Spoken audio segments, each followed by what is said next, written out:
Jalequiz eletrocardiograma. Vamos às questões. Paciente de 60 anos de idade com história de queixa de palpitação. Procura atendimento cardiológico de urgência.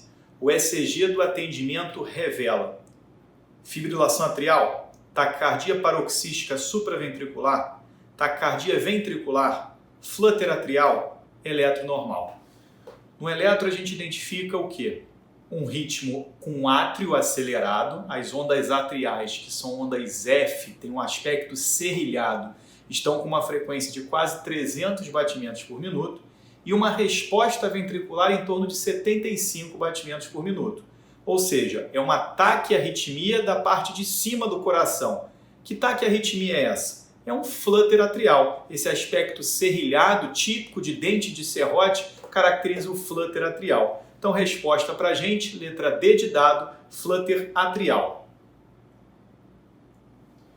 No eletrocardiograma apresentado, podemos identificar A. Bloqueio de ramo direito, B. Isquemia, C. Infarto com supra de ST, D. Bloqueio de ramo esquerdo, E. Ondas Q patológicas. Bom, o que chama a atenção do eletro para a gente? Primeiro, um ritmo sinusal, onda P antecedendo o complexo QRS, aqui positivo em V1.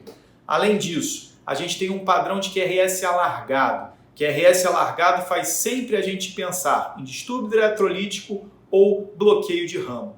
Nesse caso aqui, com aspecto em V1 de RSR', ou seja, uma pequena positividade, uma grande negatividade ou uma pequena negatividade e uma segunda positividade, essa segunda positividade é chamada onda R', típica do bloqueio de ramo direito, o aspecto RSR' no V1.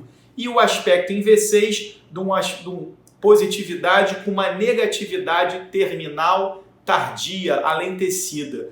Bloqueio de ramo direito, então. Resposta letra A, bloqueio de ramo direito.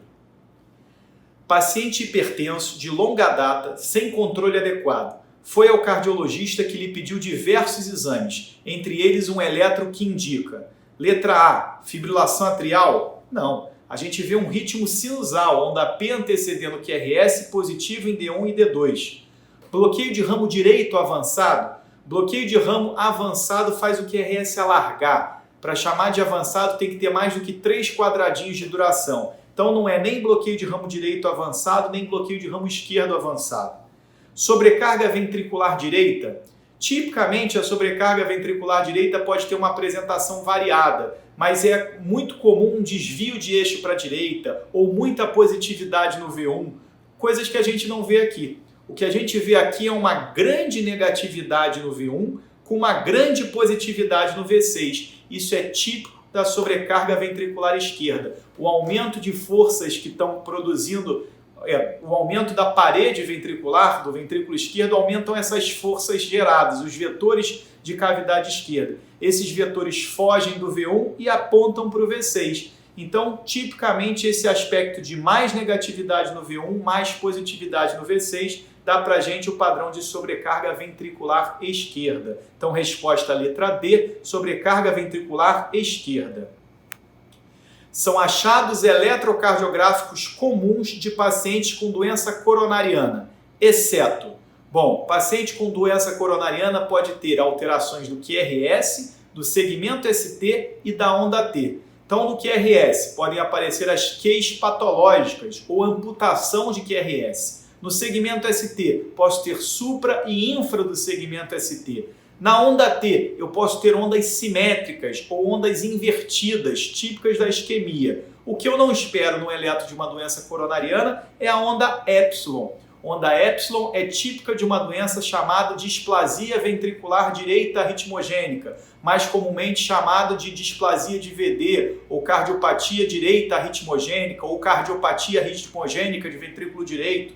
Mas essa onda Epsilon é patognomônica, é típica dessa doença específica. Não tem nada a ver com doença coronariana. Então, resposta aqui, letra A, onda Epsilon. O eletrocardiograma na sala de emergência pode ser útil em diversas situações clínicas, exceto o eletro da sala de emergência ajuda bastante. Dor torácica, palpitação, arritmia. Dor torácica, arritmia. Na hipercalcemia e na hipercalemia ele pode ser útil, principalmente na hipercalemia, o potássio aumentado. O potássio aumentado pode modificar o eletro, e se o eletro estiver alterado, antes de baixar o potássio eu preciso proteger a membrana, eu preciso fazer gluconato de cálcio, então ele é muito útil. Na síncope, é fundamental na síncope, o paciente que chega com histórico de síncope, preciso ver se ele tem alteração eletrocardiográfica, isso é critério inclusive de gravidade. E na cetoacidose diabética? Bom, na cetoacidose diabética ele não me ajuda muito. Então a resposta aqui é cetoacidose diabética. O eletrocardiograma certamente não faz parte do seu arsenal de exames que você vai fazer no paciente com cetoacidose diabética. Olá, meu nome é Yuri Albuquerque. A gente vai fazer a correção no terceiro Jalequiz hoje. Primeira questão. Paciente de 60 anos com síndrome de desconforto respiratório agudo. O paciente então com SARA, com pneumonia comunitária. A gente viu a altura do paciente, calculou o peso ideal. De 70 kg, ele estava ventilando em volume controlado com os seguintes parâmetros. Um volume corrente de 480 ml por quilo, tá? Frequência respiratória de 15, PIP de 10, FO2 50%, com uma gasometria com um pH de 7.1, um PO2 de 85, um PCO2 de 65, um BIC de 24, com base de 0,5, saturação de 95, volume minuto de 12 litros por minuto.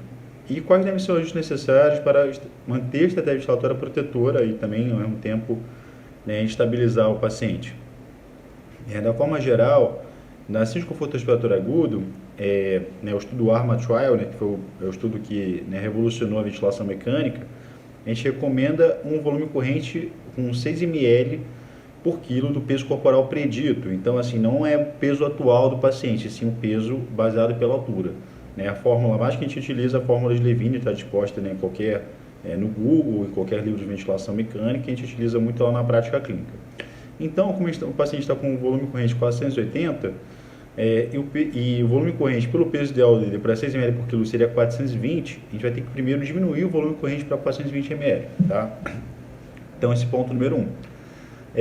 Além disso, o que a gente está conseguindo ver, o paciente, além disso, ele tem uma frequência respiratória relativamente baixa, 15, com volume corrente de 480, e está atendendo uma acidose respiratória importante. Um pH de 7.1 com bicarbonato normal, então assim, exclui um componente metabólico dessa acidose. O que a gente vê, na verdade, é uma acidose respiratória, um PCO2 de 65, enquanto normal de 35 a 45. Tá? Geralmente, na ventilação mecânica da SARA, a gente tolera uma hipercapnia permissiva.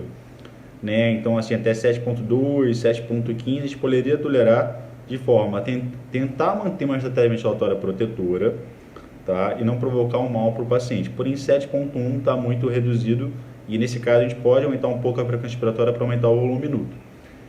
Para lavar o CO2, para reduzir o CO2, a gente vai ter que aumentar o volume minuto. O volume minuto é uma multiplicação entre o volume corrente e a frequência respiratória. Então, se eu tenho uma frequência respiratória de 15, tá, o volume corrente de 420, como eu estou reduzindo o volume corrente, eu vou ter que até aumentar mais a minha frequência respiratória para conseguir compensar essa redução no meu volume corrente. Tá? Então, além disso, eu vou ter que aumentar a frequência respiratória para 20, 25, muitas vezes até 35, tá? Para a gente conseguir gerar um volume muito adequado. Tá? Então, o gabarito da questão, que é a letra A, a gente vai diminuir o volume corrente e vai aumentar a frequência respiratória para tentar diminuir um pouco essa acidose respiratória. Porém, no caso de uma SARA, não é necessário a gente voltar para um pH normal, não precisa chegar no pH 7.3, 7.4. A gente pode tolerar um pH 7.25, 7.2, então só compensar um pouco o paciente. Questão número 2, uma questão um pouquinho sobre neurointensivismo. Quais medidas abaixo não é realizada para o tratamento da hipertensão intracraniana no traumatismo crânioencefálico? Letra A, manitol. A gente vai utilizar uma medida de primeira linha para baixar a pressão intracraniana, diurético osmótico. Letra B, salina hipertônica. É uma opção quando a gente não pode utilizar o manitol, tá? Principalmente se o paciente tiver insuficiência renal. Tá? A principal contraindicação dela é o paciente com hipernatremia, então vai ser uma terapia osmótica para reduzir a pressão intracraniana. Letra C, cabeceira elevada. Todo paciente com pressão intracraniana tem que ficar com cabeceira elevada para facilitar a drenagem venosa, pelo seio venoso e pela via jugular interna, facilitando realmente, diminuindo a pressão intracraniana do nosso paciente.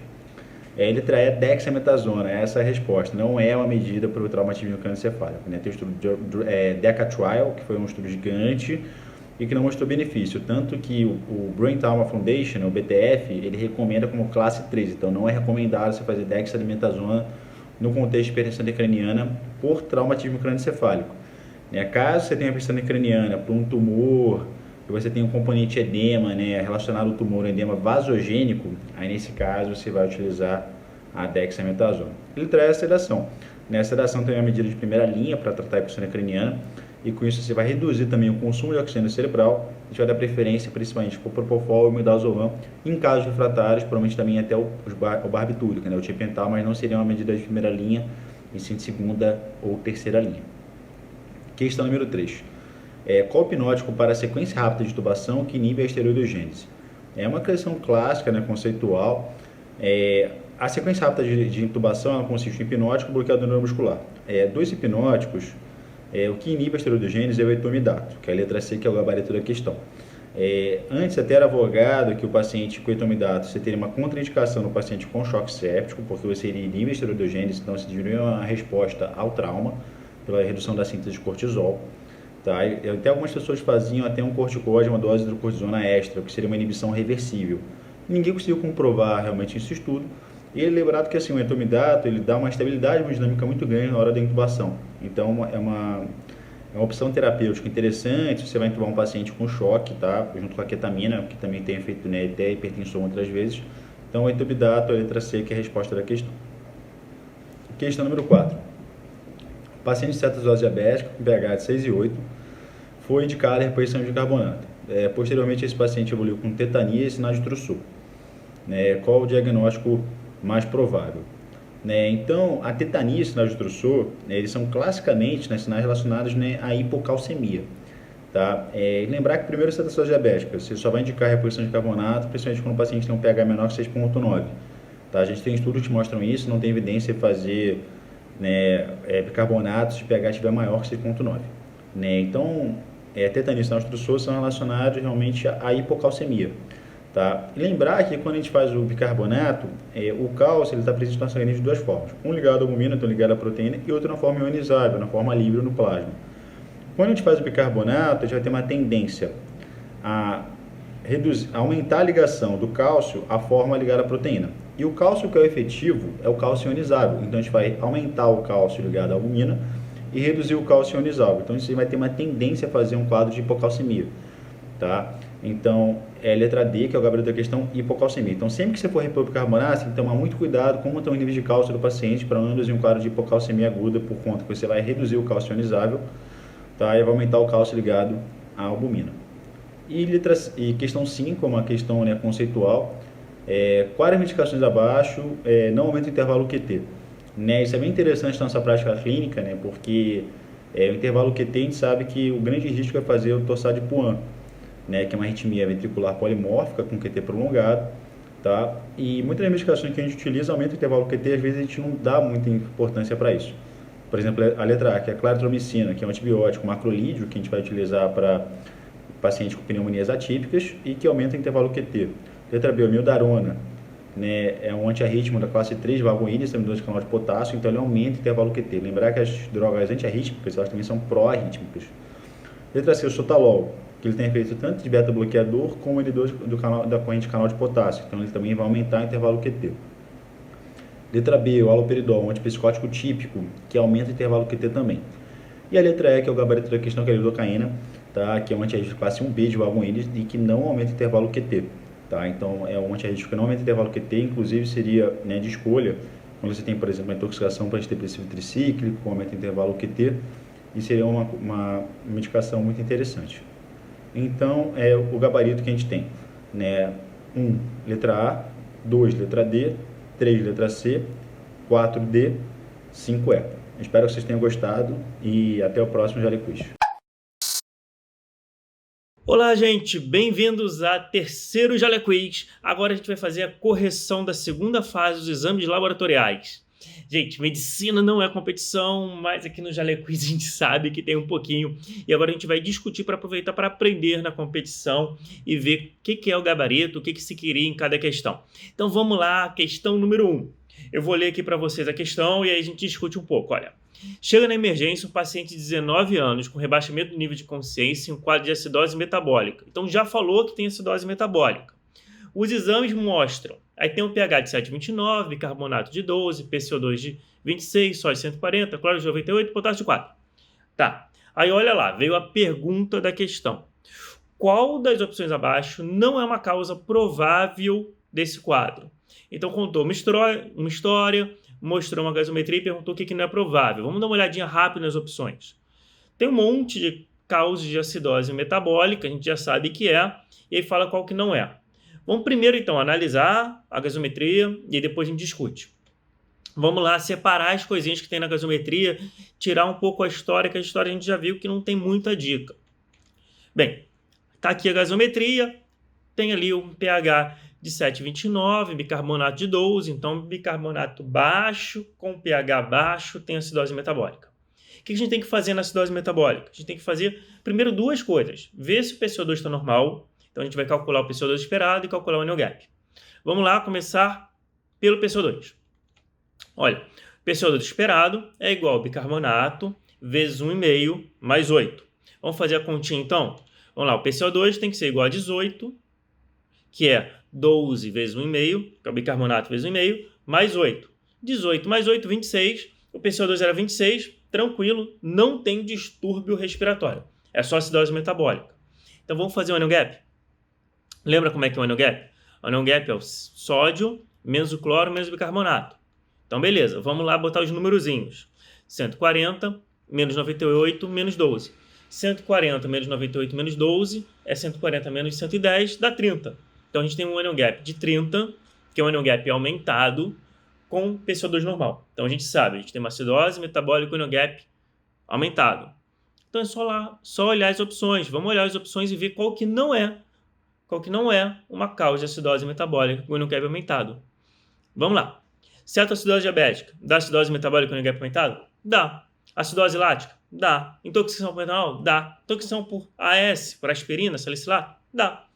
Acidose tubular tipo 2. Qualquer acidose tubular, gente. Acidose tubular não aumenta o anion gap. Então, não pode ser acidose tubular. Vamos lá, a letrinha E na primeira questão. Bem, vamos lá para a questão 2 para ver o que ela queria e como é que a gente vai aprender com ela. Você foi chamado para analisar o líquido pleural de uma paciente de 68 anos que mora em um bairro pobre da periferia da cidade de São Paulo, que além do derrame pleural possui uma história de emagrecimento de 15 quilos. Ela pesava 64 e agora está com 49 quilos. Aí vem a pergunta: qual dos achados abaixo não sugerem derrame por tuberculose pleural? A história faz sentido, parece tuberculose pleural, e pergunta qual que não parece dos achados dos exames tuberculose pleural. Vamos olhar então e discutir um pouquinho. Celularidade com predomínio linfocitário. Parece derrame pleural por tuberculose? Parece, né? Normalmente, derrames pleurais por tuberculose tem mais linfócito, quanto é por bactérias, tem mais leucócito. Só um detalhe do detalhe, no geral, uma fase hiperaguda do derrame pleural por tuberculose pode sim ter mais polimorfo.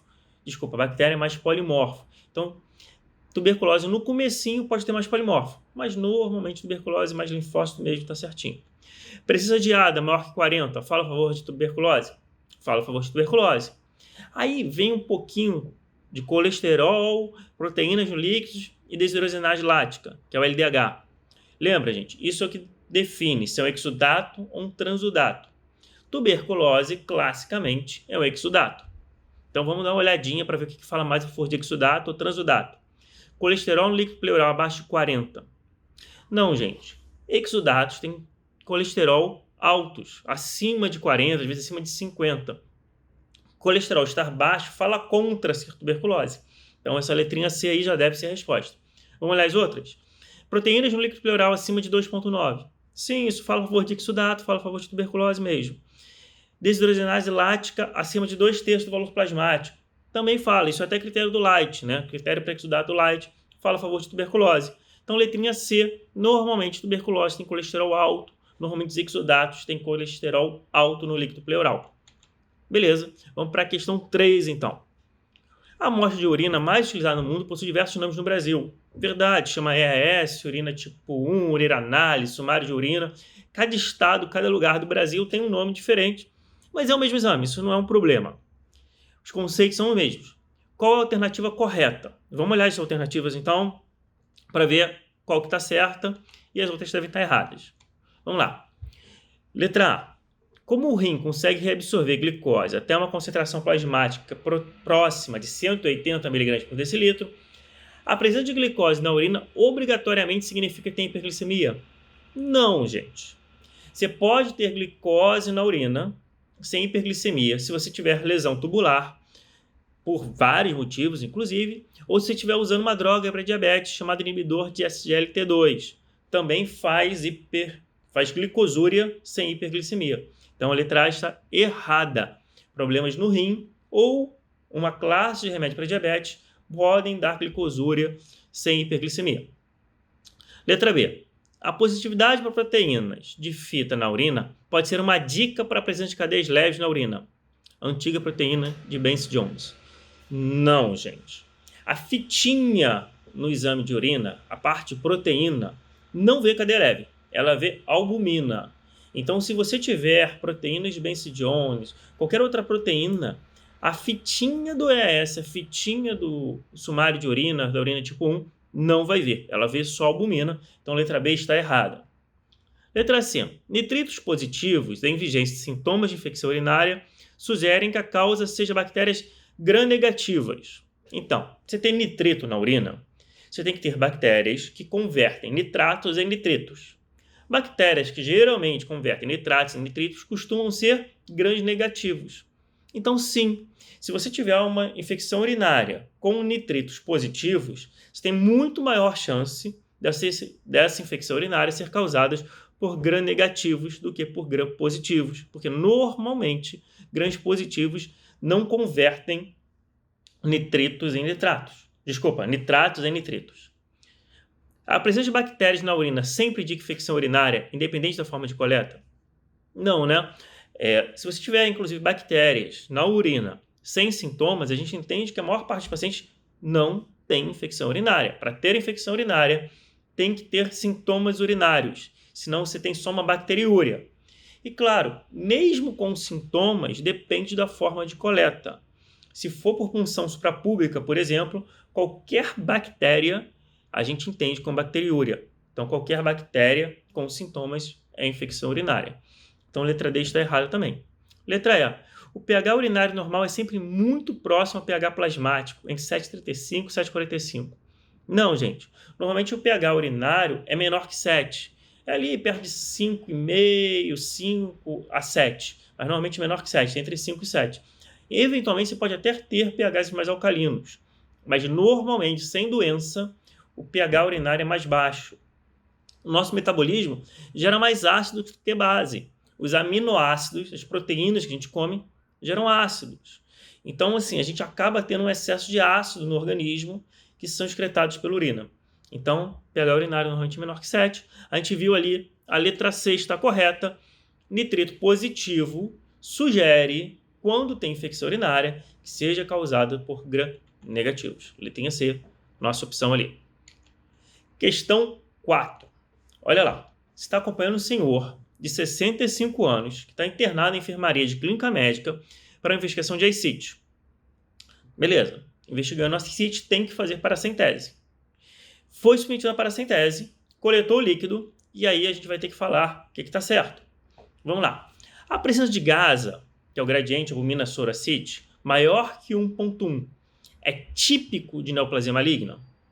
Gente, gasa alto é tipo de hipertensão portal. É um líquido mais transudativo. Neoplasia maligna é mais exudativo.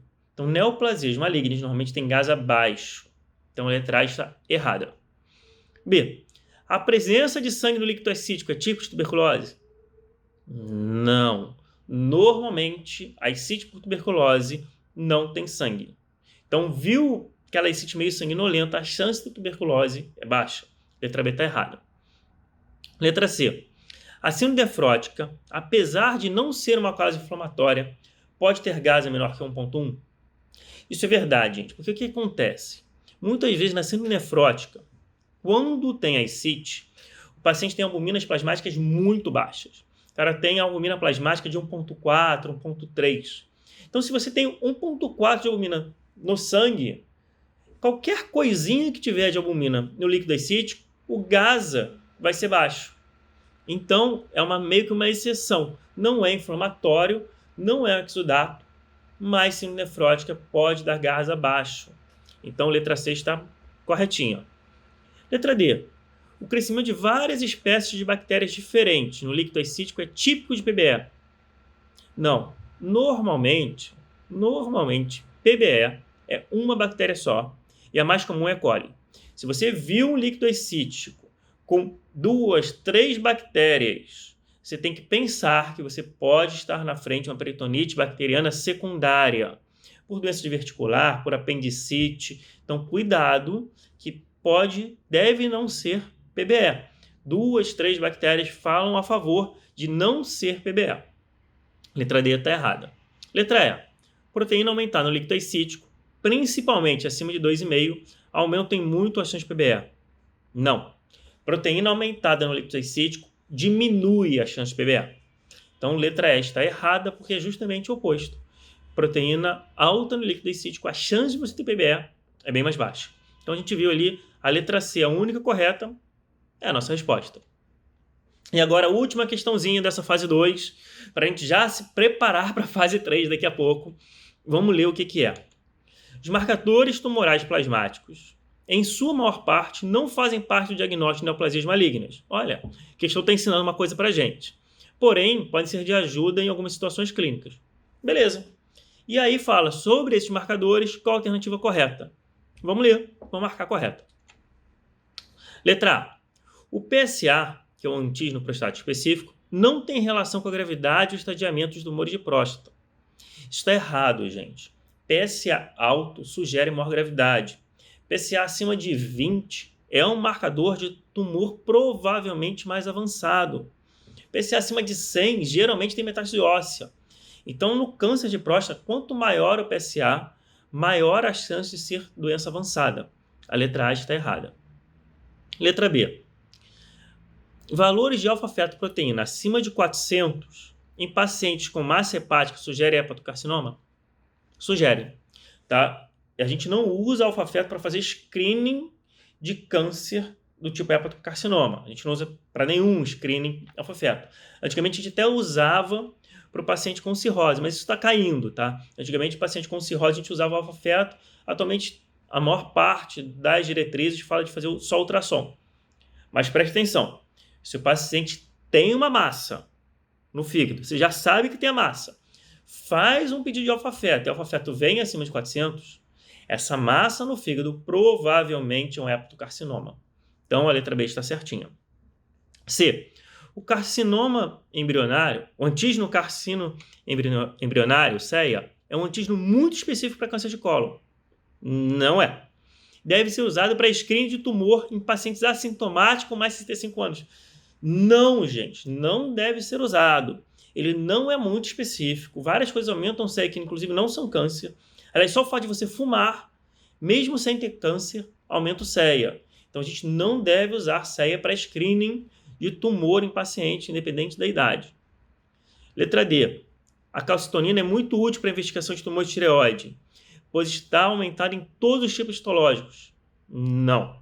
A calcitonina está aumentada nos tumores de tireoide do tipo medular. É só nos medulares. Então, a letra D está errada. Letra E. A eletroforese plasmática normal exclui a possibilidade de ter um mieloma múltiplo.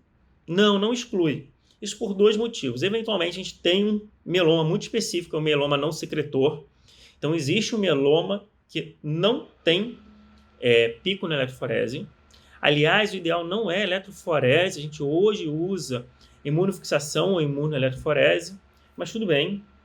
O mais importante aqui nessa questão é que as proteínas de cadeia leve, nos pacientes que têm função renal intacta, geralmente saem na urina. Então, é importante que na suspeita de mieloma múltiplo, a gente faça uma eletroforese ou imunofixação de proteínas, ou uma imunoeletroforese da urina. Porque muitas e muitas vezes a gente só vai achar as cadeias leves na urina e não vai ter no plasma. Então, a gente reviu tudo. A única questãozinha que está certa, a única questão é ótima, né? A única opção que está certa é a letrinha B ali dos valores de alfa-feto acima de 400, sugerem hepatocarcinoma se o paciente tiver massa hepática. Tá certinho, é isso aí. Letra B. terminamos nossas 5 questões e vamos nos preparar que daqui a pouco tem a fase 3 do Jale Quiz. Grande abraço, gente!